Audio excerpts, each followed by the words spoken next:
अस्सलाम वालेकुम दोस्तों, उम्मीद करता हूँ कि आप लोग खैरियत से होंगे। कहानी का आगाज करते हैं। यहाँ पर एक ज़बरदस्त शाम की शुरुआत हो रही थी। बाहर हवा सख्त सर्द थी और हर तरफ हैप्पी न्यू ईयर की गहमा गहमी का शोर महसूस हो रहा था। अंदर रोशनी और मेहमानों की गहमा गहमी थी। ईमा वांटिस, जो इस रात की सबसे बड़ी शख्सियत थी, जो बिल्कुल पुरसुकून और इत्मीनान में नजर आ रही थी। सब कुछ बिल्कुल मामूल के मुताबिक लग रहा था। पहले जब मैंने इसे देखा, वो बस भीड़ में एक आम सा शख्स लगा। वो कॉरिडोर के करीब खड़ा था। पहली नजर में नुमाया नहीं था, लेकिन फिर मैंने इसकी आंखों में गौर से देखा। वो सिर्फ ईमा को देख रहा था, जैसे इसकी दुनिया में और कोई नहीं था। इसके कपड़े मामूली और बाल बिखरे हुए थे और वो अजीब सी सख्ती से खड़ा था, जैसे खुद को जबरदस्ती रोका हुआ हो। मैंने सिक्योरिटी गार्ड से गुफ्तगू में पूछा। गार्ड ने एक नजर इस पर डाली और बोला, मैं देखता हूं। मैंने देखा कि गार्ड इसके करीब गया, मगर इस आदमी ने कोई मुज़ाहमत नहीं की, बस खामोशी से पीछे हट गया। लेकिन इसकी नजरें बार बार इमा ही पर जा रही थी। दोस्तों, जब इसे लगा कि कोई नहीं देख रहा, मैं इसकी बेचैनी को जानता था। जैसे इवेंट्स के अंदर कुछ पुरजोश मद्दा आए हुए होते हैं। ये कोई बड़ी बात नहीं है। मैं ड्रेसिंग रूम के करीब खड़ा था, जैसे किसी दांत पर कुछ नुकीली चीज रगड़ी जा रही हो। पहले तो मैंने सोचा कि शायद ये किसी साजो सामान को ठीक करने वाली आवाज होगी, मगर फिर वो आवाज दोबारा आई। चर की रुक रुक कर आवाजें आ रही थी। मेरा दिल जोर जोर से धड़कने लगा। मैंने हिम्मत करके उस तरफ कदम बढ़ाए जहां से वो आवाजें आ रही थी। दोस्तों, वहां पर वही आदमी झुका हुआ था। इसके हाथों में एक पतली और बारीक चीज थी। इसके हाथ में एक पतली धातु की चीज थी, एक लाख पक। लेकिन इससे भी ज्यादा खौफनाक मंजर ये था, इसका सर और हाथ दरवाजे पर जमा हुआ था। दोस्तों, इसकी उंगलियां लकड़ियों को ऐसे नोच रही थी जैसे इसे अंदर जाने की बहुत बेताबी हो। दोस्तों, इसके नाखून लकड़ियों में धंस चुके थे और कई जगहों से फट चुके थे और खून टपक कर दरवाजे पर लग रहा था और मैं खौफ से इसे देख रहा था। जब अचानक इसका एक नाखून पूरी तरह मुड़कर टूट गया, एक कर की आवाज के साथ, मगर इसके चेहरे पर कोई तकलीफ का निशान नहीं था। वो वहीं खड़ा रहा, जैसे इसे कोई दर्द ना हुआ हो। ये मेरी दुल्हन है, हम शादी करने वाले हैं। यकीन करो, मैं आज झूठ नहीं बोल रहा।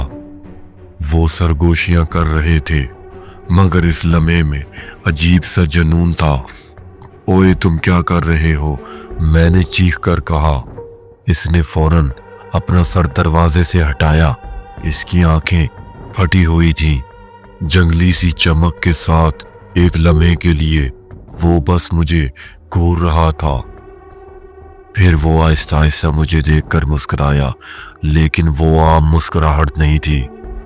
वो एक अजीब मिली जुली मुस्कुराहट थी, जैसे वो किसी जुर्म पर फख्र महसूस कर रहा हो। तुम्हें समझ नहीं आ रही, इसने धमकी से कहा। वो मेरी है, हमेशा से मेरी थी। मैं अभी कुछ कहने ही वाला था कि वो यकदम दरवाजे से जा टकराया। ऐसा लगा जैसे दरवाजा तोड़ डालेगा। अंदर से ईमा की घबराई हुई आवाज आई, सेक्रेटरी, कोई है? मैंने फौरन मदद के लिए पुकारा, लेकिन वो शख्स बार बार दरवाजे पर टकरे मार रहा था, हर दफा पहले से ज्यादा शिद्दत के साथ। اس کے خون آلود ہاتھ دروازے پر خون کے دبے چھوڑ رہے تھے۔ آخر کار سیکٹری گارڈ پہنچ گئے اور اسے پکڑ لیا۔ وہ پکڑا ہوا تھا اور خود کو ان کی گرفت سے چھڑوانے کی کوشش کر رہا تھا، چیخ رہا تھا، تم ہمیں الگ نہیں کر سکتے، وہ میری ہے اور وہ میرا انتظار کر رہی ہے۔ حالانکہ جب وہ اسے کھینچ کر لے جا رہے تھے، اس کی نظریں دروازے پر ہی جمی ہوئی تھی۔ اس کا بھیانک مسکراتا ہوا چہرہ میرے دماغ میں نقش ہو گیا تھا۔ میں نے سوچا کہ شاید معاملہ ختم ہو گیا ہے۔ ایما نے پروفیشنل انداز میں اپنی شام مکمل کی جیسے کچھ ہوا ہی نہ ہو، مگر جب ہم اسے گاڑی تک چھوڑنے کے لیے جا رہے تھے، ہوا میں ایک عجیب سا بوچھل پن تھا، جیسے کچھ عجیب نظریں ہمیں گھور رہی ہوں۔ سیکٹری نے پارکنگ لائٹ کا جائزہ لیا اور سب کچھ اوکے کر دیا۔ ایما گاڑی میں بیٹھ گئی۔ بس جیسے ہی دروازہ بند کیا، گاڑی کا ریڈیو بجا، سب لوگ فوری متوجہ ہو گئے اور میں بھی ان کے ساتھ چل پڑا۔ میرے دل میں خوف کی ایک لہر دوڑ گئی۔